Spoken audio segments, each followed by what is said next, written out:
Great time to go get you a glass of water. Okay, being consistent in your doctoral process and your dissertation process can be simple. It could also be easy if you would allow it to be, but there are many reasons why you wouldn't allow it to be easy or simple, and that is what we're going to talk about today. I'm going to be sharing with you the 10 reasons that I see with doctoral students as to why it's so hard for them to show up for themselves and be consistent.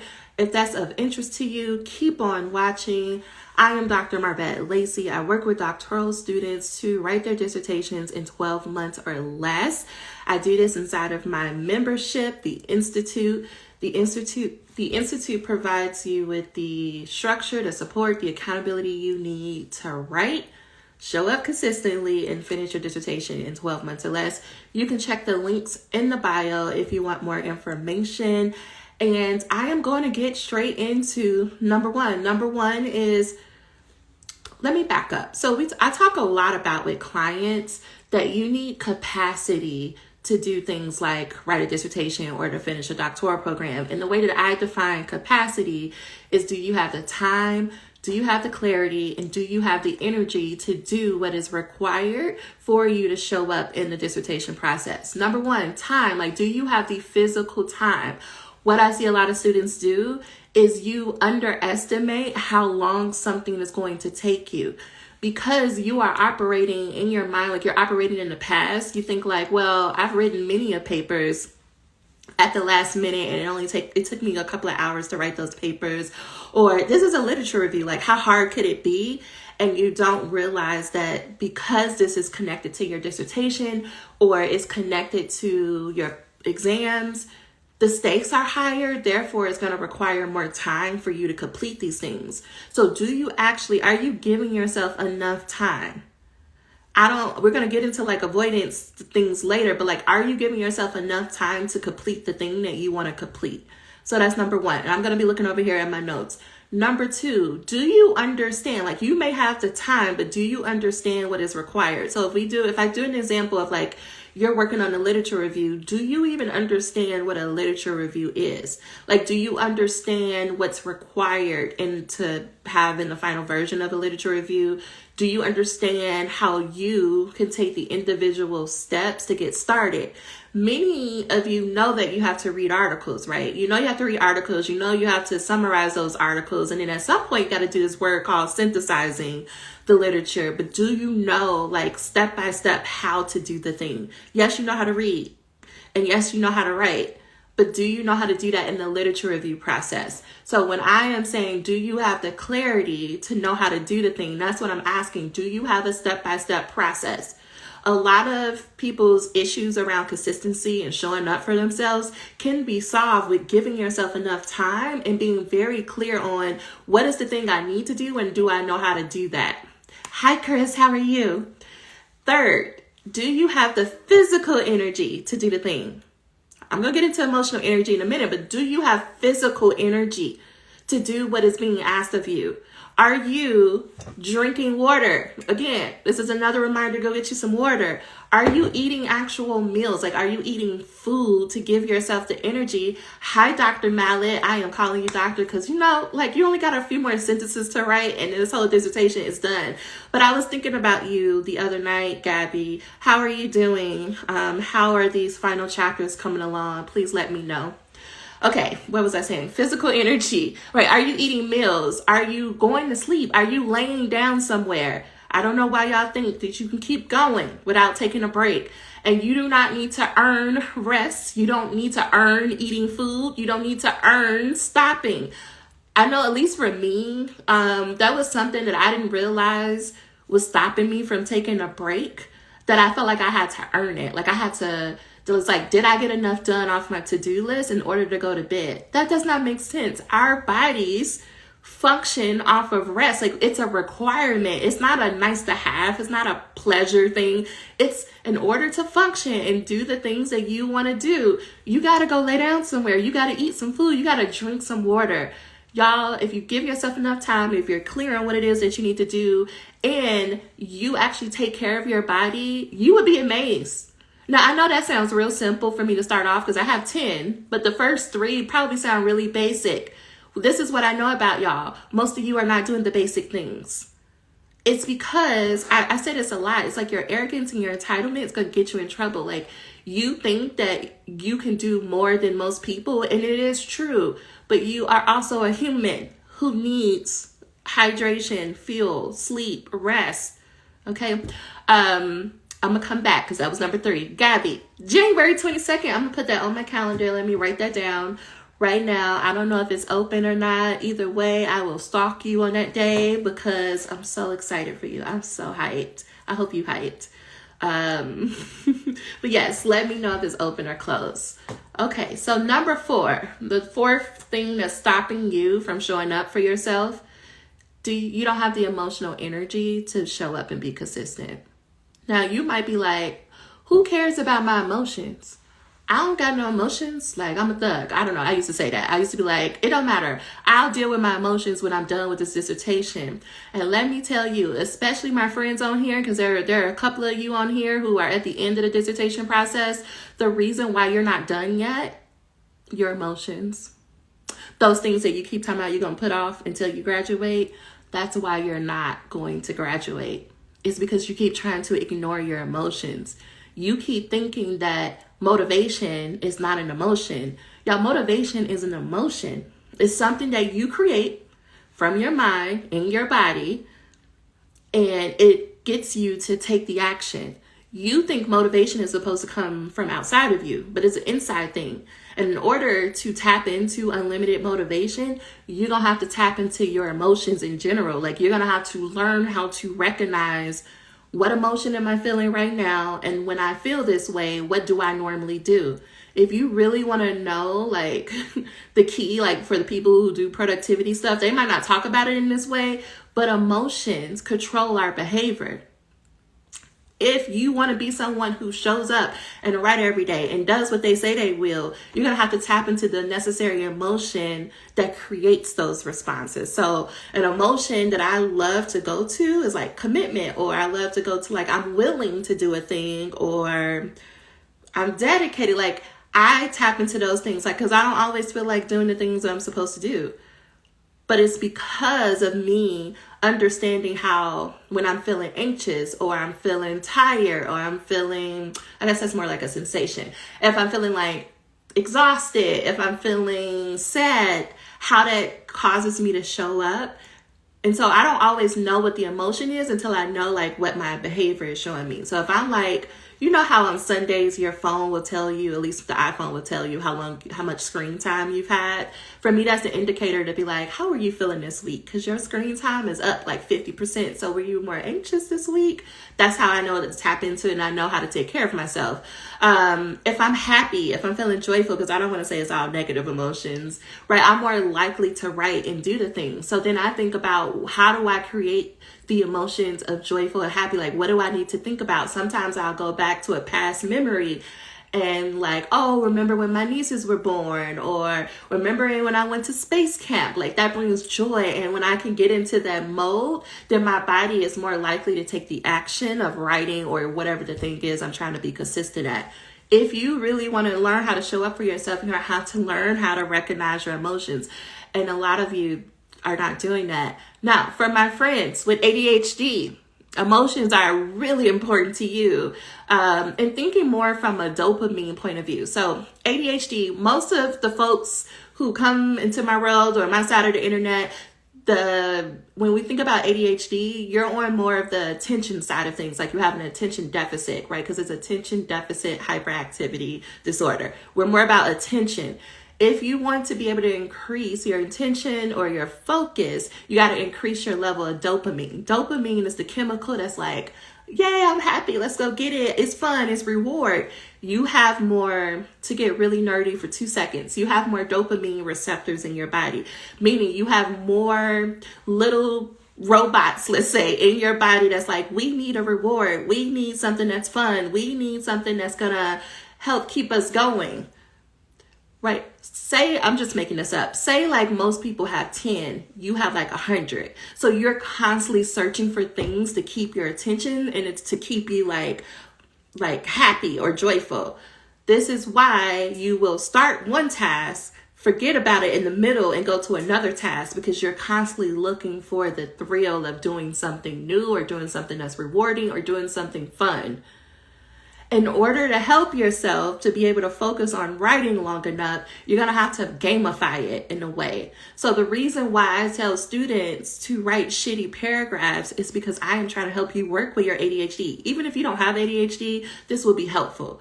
The reason why I say do shitty paragraphs is because in my brain, if you gave yourself 15 to 20 minutes to write the 4 worst sentences you ever written in your life, there's a start and there's an end. Your only job is to put 4 sentences on the page. At the end of the 4 sentences, you can check it off and just be like, yeah, I did it. That immediately sends a signal to your brain like you did the thing you said you would. There's a reward. There's a dopamine spike. The issue, what y'all try to do is you try to sit down and you try to say, I'm going to write 10 pages at one time. You can't hold your attention that long to get to 10 pages. And if you don't write 10 pages, then you feel like shit and you feel like, see, I never do what I say I'm going to do. But when you decide like, no, it's not 10 pages, I'm going to write 3 shitty paragraphs. And in between each paragraph, I'm going to do a happy dance, or I like to play Candy Crush on my phone as a reward for myself. Or I might use a YouTube video as a reward for myself because I am constantly trying to switch my attention to work with my ADHD. Let me know if that's making sense or if I need to go back through that.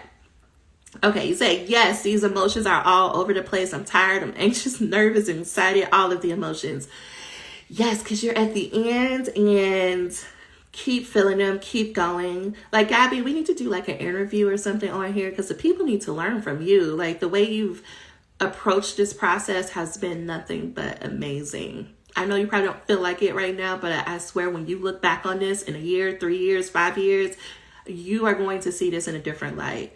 So y'all let me know though, if y'all are following me. All right. So what am I on? Number 5, the 5th reason what's stopping you from showing up for yourself and being consistent is your avoidance. Now listen, y'all, I can avoid like no other, but avoidance is a real thing. Procrastination, perfectionism is you avoiding. You are avoiding, like, you know that if you were to just put words on a page, you would get much further faster. Ask yourself right now, you don't have to tell me in the chat, but bonus points to you if you do tell me in the chat, what is stopping you from doing the thing you know you're supposed to do right now, today? Like, what is stopping you? Is it that you feel like it won't be good enough? Do you feel like someone's going to look at it and tell you you didn't do it right? You don't feel like you're the person who should be writing about this topic or doing this thing. I need you to take a deep breath right now. Take a deep breath because I need you to prepare your body. You made all that shit up. I'm saying this with all the love in my heart. You are making that up. You're the one making up that you're not doing it right. You're the one who's making it up that it's not, like, you're not the person for it. And I'm not saying that you don't have real evidence of people coming and telling you XYZ. But what I want you to realize is that there's going to always be people who are telling you things. It is about what you believe. I know this sounds real cliche, and I used to be real pissed off when people would tell me this, but I know this to be true in my bones today. When you are doctor, because you're going to get to the end, when you are doctor and you've been publishing consistently and you're doing all the things that you are dreaming about right now doing it, when you have become that person who achieved everything, right, there's still going to be people who say they don't like how you do it. It's still going to be people who say you don't do it right. Like, think about you now. Think about your undergrad degree. Think about high school. I'm sure that if you were to go talk to friends and family or past teachers of yours, they would say that there's some way that you didn't show up in the way they thought you should show up, or you didn't do it in the way they taught you, or you don't speak or write in the way that they think you should, yet you're here. Yet you're in a doctoral program. My point is, there's going to always be people who are negative, who are naysayers. But that doesn't have anything to do with, it doesn't have to have anything to do with the story that you tell yourself. Like, because even though those people still, like, they disagree with how you showed up in high school and in undergrad, you still decided to keep going. What I'm asking you to consider is, like, what if you did the same thing in this process? I'm trying to think of another example. academics, the whole point of being an academic is to say, here's my opinion, and I'm staying 10 toes on it. And my opinion is not going to always match your opinion. Even so, your chair, when they are talking about your writing, let me try to bring this home. When your chair is talking about your writing or how you're showing up, at the end of the day, it's still their opinion of you. It does not make it fact. It does not make it real. Your chair, your committee, they are humans, and they don't always see things clearly. They're not always being objective when they are assessing you or your writing. There are a million reasons as to why someone would say you are a bad writer. Right? I had the program chair sit me down and tell me I was such an awful writer that he did not understand why they let me in the program. Only to turn around, not even 4 weeks later, start a new semester with a new instructor with the youngest faculty of the program who could not tell me, she just kept telling me positive things about my writing. They both have opinions. It was about whose opinion was I going to give weight to? Whose opinion was I going to believe? I'm asking you to consider that too. I don't even know how I got on this rant, but it was for somebody. Is this going to be worth it in the end? Right? How much time do you spend answering that question, Britt? Or is that your name? If that's not your name, my apologies. But how much time do you spend answering it? How do you know, how do you define worth it? Let's get to the end of the process. Let's say if we can skip to the end of the process, how would you know if it was worth it or not? What are the things that would have had to happen? Who had to say what in order for you to know if it's worth it? A lot of us just don't simply define or operationalize our terms enough. We think, oh, I'll feel it. I'll know if it's worth it by how I feel at the end. And I want to tell you so much at the end, you're not going to care. You're going to be like, where's my bed? Where's my favorite meal? Cut my phone off. I don't care. You won't feel like a doctor. You won't feel like you finished it. In fact, you might feel like somebody's going to bust through your front door at any moment to tell you that it was all a mistake, that you didn't successfully defend your dissertation, that graduation was just a dream. You won't feel like a doctor probably for another year or 2 years. And so this is why it's important for us to determine what our own metrics of success are and being very nuanced and granular about it, because we can go back to a list and say, did I do this? Yes or no? Because you cannot trust how you feel in the moment, because your feelings will lie to you all the time. Feelings are real. They're just not always accurate. Okay. I know I'm going to feel relieved at the end and also proud of myself. Yes. What else though? Go back to why did you enroll in this doctoral program? What is it, when you go back to that version of you, what is it that they wanted to be able to learn? What did they want to accomplish? What did they think their day was going to be like? And then look at yourself today. Are you doing the thing that you thought you would be doing?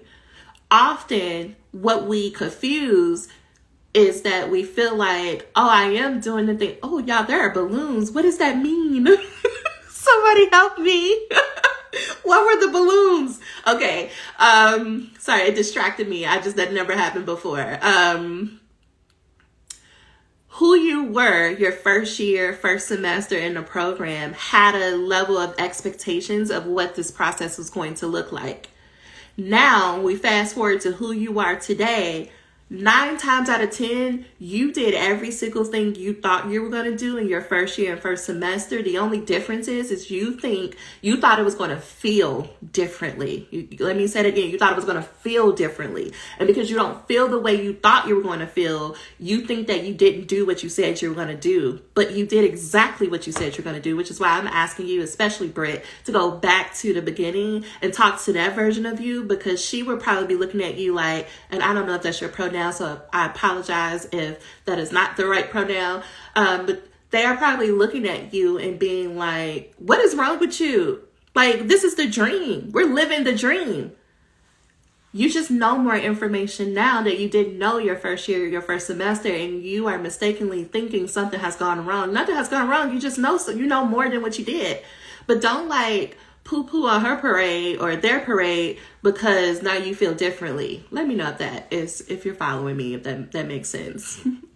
Okay, number 6, the 6th reason stopping you from showing up and being consistent is your fear of failure. You're avoiding because you fear failure. The way I define failure is what you thought was going to happen didn't happen.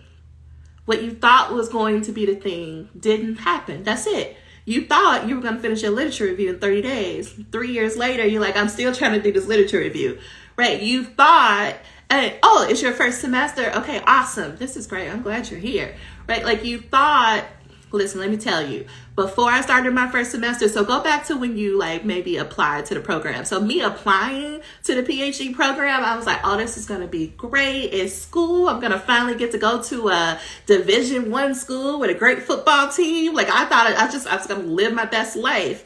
And then I started my first semester and was just going downhill on the academic side of things. And I ended my first semester on academic probation. To me, that was the biggest failure I could have ever had in my life. That is not who I am.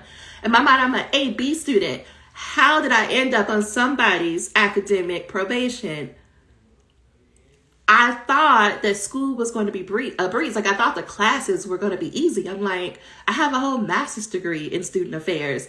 A PhD can't be that different when it comes to the actual class content. Now, research, sure. But I never even thought to question if I would do well in my classes because I was like, that should never be a question. So imagine my confusion, my horror, my like shock of being on academic probation at the end of my first semester. I thought that it was going to go well. It just didn't. That was the only thing that happened. And here's the thing.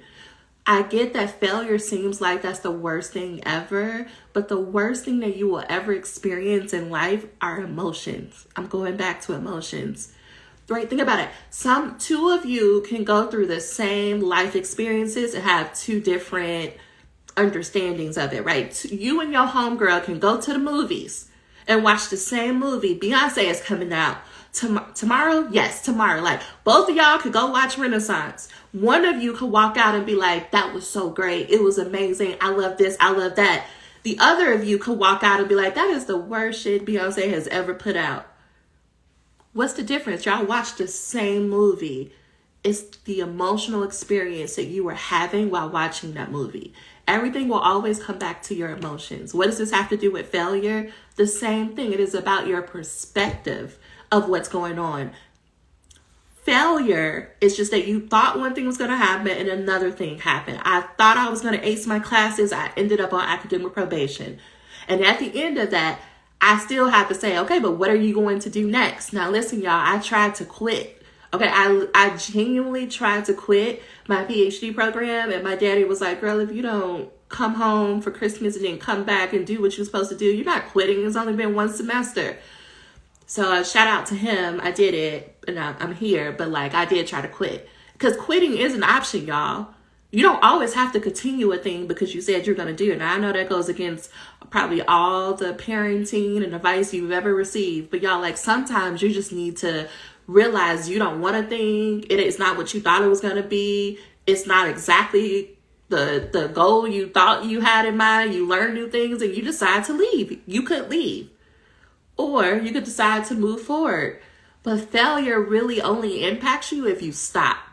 If you decide to not move forward. If you decide that it means it's so big, there's nothing you could do to save it, you still can't achieve your goal. You can always achieve your goal if you continue to keep going. Okay, let me get off that rant. Let me know if you have questions too. Number 7 is one of my favorites to tell people. You are going too fast. Or I didn't know how to phrase this, but essentially you care more about immediate gratification than you do about long-term success. Let me say it another way. You care more about that when you go to your dissertation advisor, your doctoral advisor, your faculty, that they are praising you and being like, oh my God, you're so good. You're so smart. You care more about the in the moment praise than you do about becoming a doctor. The reason why I know that is because people will come to me all the time. They're like, I just want to be done with the dissertation. I just want to be done with these classes. And I'm like, if that was true, like if you honestly felt the way you think you felt, Friend, you wouldn't care nothing about what people have to say right now, and you would do whatever it took to get to the end. If you are honest with yourself, you want both. You want people to praise you in the moment, and you want them to praise you at the end, like you want the long-term goal.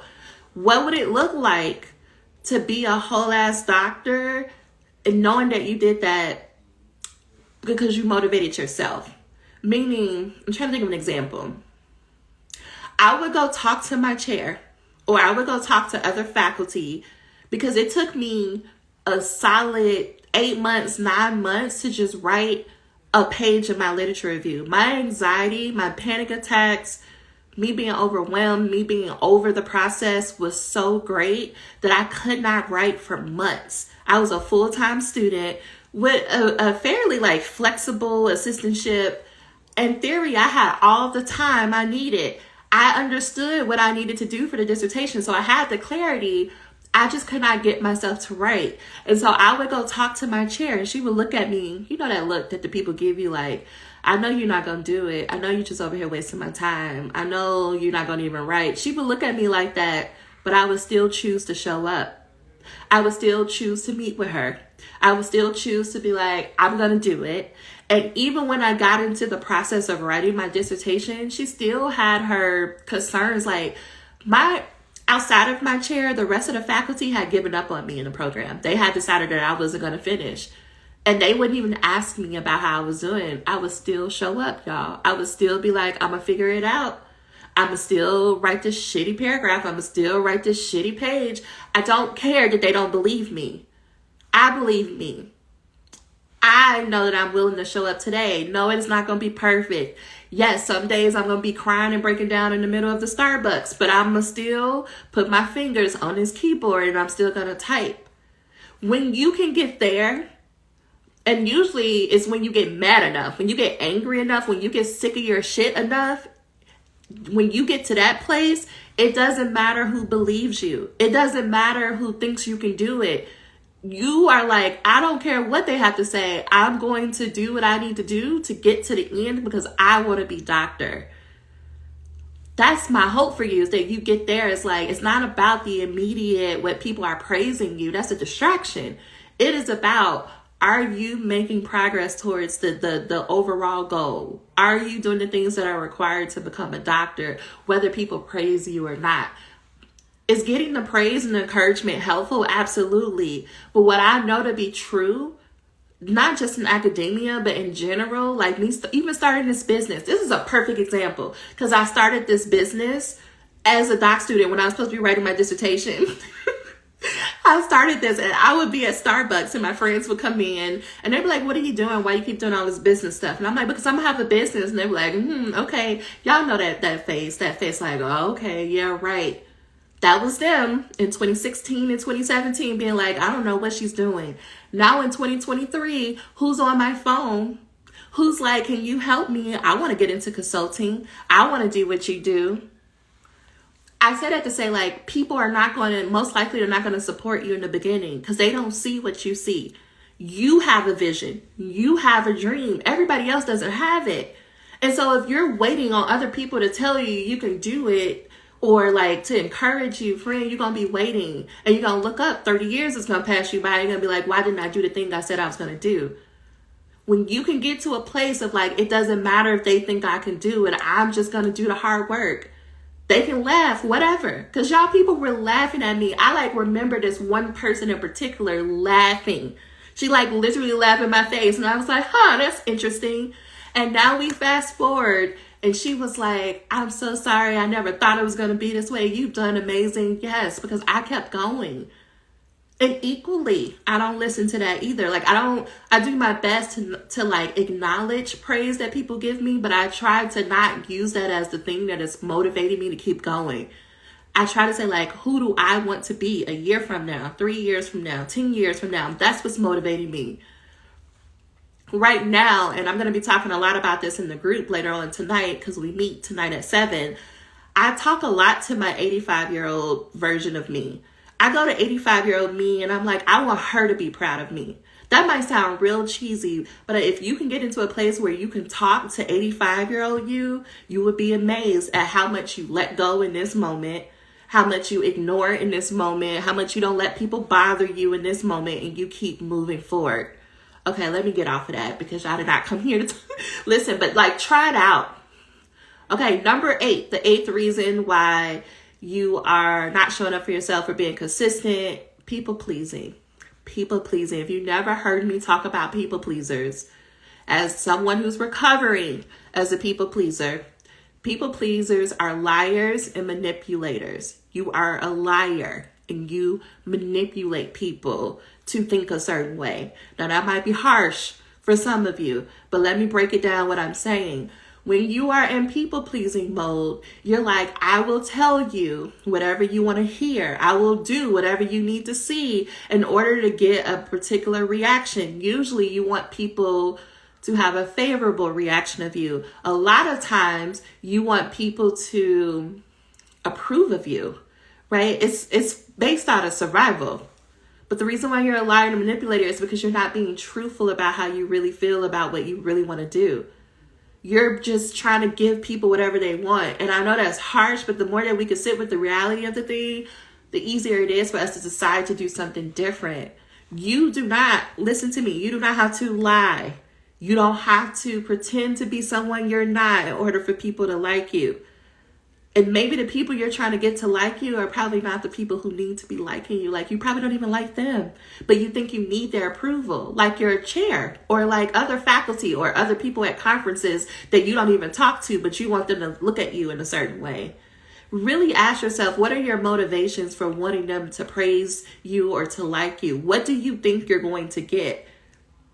For a lot of you thinking the only way to finish your dissertation or to defend your dissertation successfully is for them to like you. What if they don't have to like you? What if there's a world where your chair, your committee, they're like, I really like your research, but you did follow you did meet the requirements, so we're going to pass you. But they don't like you. Would it mean the same to you? For some of you, you may have to sit with that question. People liking you is not a requirement of you becoming doctor, but you're doing everything in the moment for them to like you because you think that's a requirement of becoming doctor.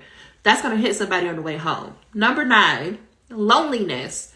You don't want to be the only one doing a thing. Y'all, it got to a point in my dissertation process where I was just showing up by myself to write. I would show up because I only had 2 months to get everything done. I would wake up at 5 o'clock in the morning and go to the Starbucks because it was open and they got food. I do that by myself. On the nights when people were watching This Is Us because it had just came out, or people were watching Scandal, they were watching TV, I was at Panera writing by myself. On the Saturdays when people were watching football or watching another sport, I got up and I wrote by myself. Because I decided, like, it doesn't matter what they do. Would I love to hang out with them? Absolutely. But I want to become doctor more than I want to hang out with them.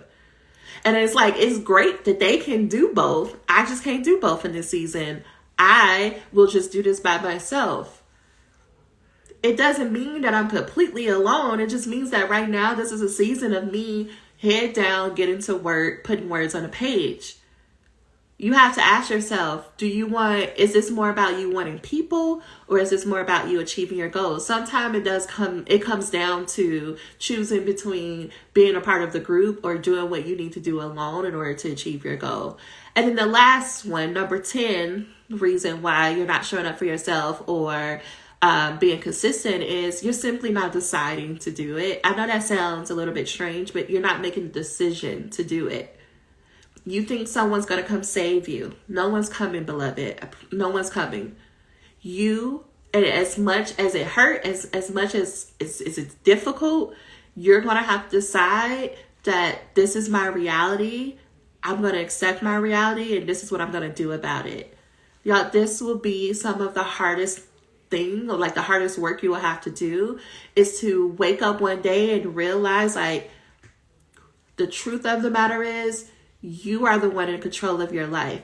You are the one making the decisions you're making. You're the one deciding to blow off your writing session. You're the one deciding to pick up the phone and listen to your best friend talk about their relationship problems for the 20th time this week instead of reading the article you said you were going to read. You are the one deciding that, oh, you're going to go drop so-and-so off at the store instead of going to the library to pick up the books that you ordered. At some point, you have to do the hard work and realize like you're the one making the decision. And in the same ways that you're making those decisions, you can decide to do something different, right? You can tell them, no, I'm not taking you to the store. You can decide to put your phone on do not disturb. But the reason why you wouldn't do that, it goes back to people pleasing, is because you don't want them to be mad at you. You don't want them to be upset at you. And so you really have to sit down and say, like, is them like not being upset with me worth me not becoming doctor? Now you will say like, one doesn't have to do with the other. Yes, it is, because it's every day. And these micro moments and these micro decisions, that's what it's coming down to. You are deciding to do other things than putting words on a page and turning those words in for feedback. You're deciding everything but the actions that will help you to achieve your goal. You may have very good reasons for doing it, but I'm asking you to sit down and really evaluate, while those reasons may seem good right now, are those reasons worth you not becoming a doctor? It's these micro moments, y'all. It's micro moments. You think that like you should be able to sit down, like you should go to a writing retreat for a weekend and write your whole dissertation, but has that happened yet? Is that working? No, it's the random Tuesday afternoon that you said you were going to write and you don't write. It's the random Saturday morning when you said you're going to meet with this writing group and you decide to sleep in. It is these micro moments where we have to decide, do we want to be the person we said we wanted to become?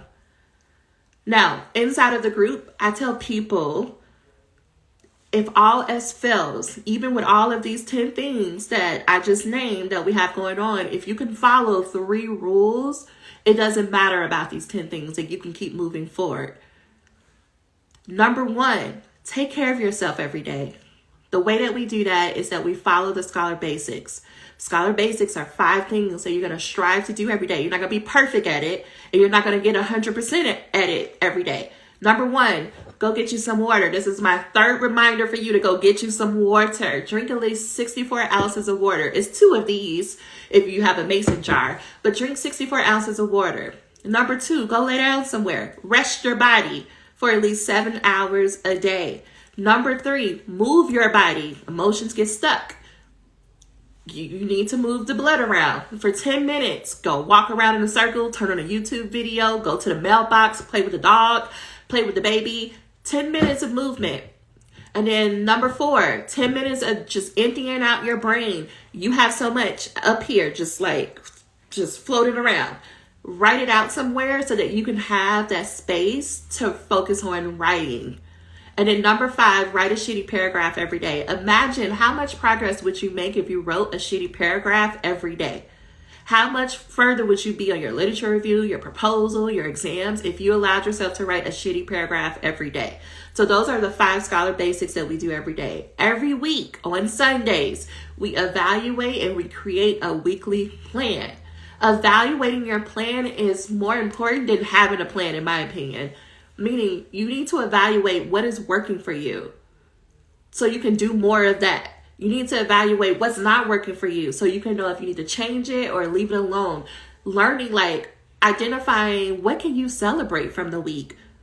Simply just learning how to reward yourself goes back to the dopamine thing that I said earlier. Learning to celebrate your wins increases your dopamine and increases your chances of you continuing to show up and do the things that you know will get you to the end goal. Right? Thinking about how do you allow people to help you? That's one of the questions I ask every week. How did you allow your community to help you this week? Because we need people in this process. And then determining what's going to be your focus for the next 7 days. When you are creating your plan for the next 7 days, it's number 1, what is the thing that you said you're going to complete by the end of the month, no matter what happens? Come hell or high water, this was the one thing you're going to complete. So let's say, for example, it was the literature review. You're going to have a shitty draft of your literature review in 30 days. If you need help with that, you can go ahead and purchase a 30-day literature review workshop, and it should be 50% off. You can hit the link in the bio. Okay, but that was a plug for that. But you need a goal. Aim for a goal for 30 days. Okay, and then for this 7 days, what are 3 things that if you did them by the end of 7 days would help you achieve that one goal? So what are 3 tasks I could do that will help me, like, get me one step closer to finishing my literature review?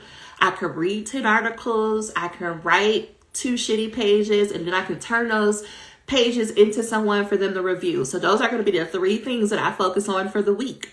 Okay, when am I going to do those things? I got Sunday night, Monday morning, and Wednesday morning for 2 hours each day. Great. That becomes your plan for the week. We do this every Sunday.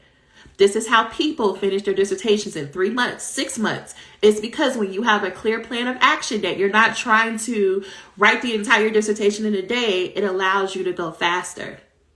So try that out. And then rule number 3 is that you must talk with your chair or your advisor at least once a month.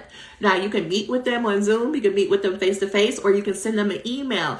But you do not pass this process without their approval. And that means you have to communicate with them consistently in order for them to know what you're doing and be able to help you. A lot of you are avoiding your chairs, and that's what's holding you back. Communicate with them. You simply just say, hey, this is what I'm working on. Here are some areas where I'm getting stuck. And here are some questions that I have for you. That's all you need to do at least once a month. If you can follow these 3 rules, I promise you, you will show up for yourself, you will be more consistent, and you will finish your dissertation. Okay. Are there any questions? I ran into your YouTube and it has helped my mindset. Thank you. You're so welcome. Thank you for watching the YouTube. Okay, there's a shout out for y'all too to go watch the YouTube. Okay, well, I don't see any questions. I hope that helps. If you have questions later on, let me know in the comments or in the DM. But I'm going to go finish preparing for tonight's call, and I will see y'all later. Bye, y'all.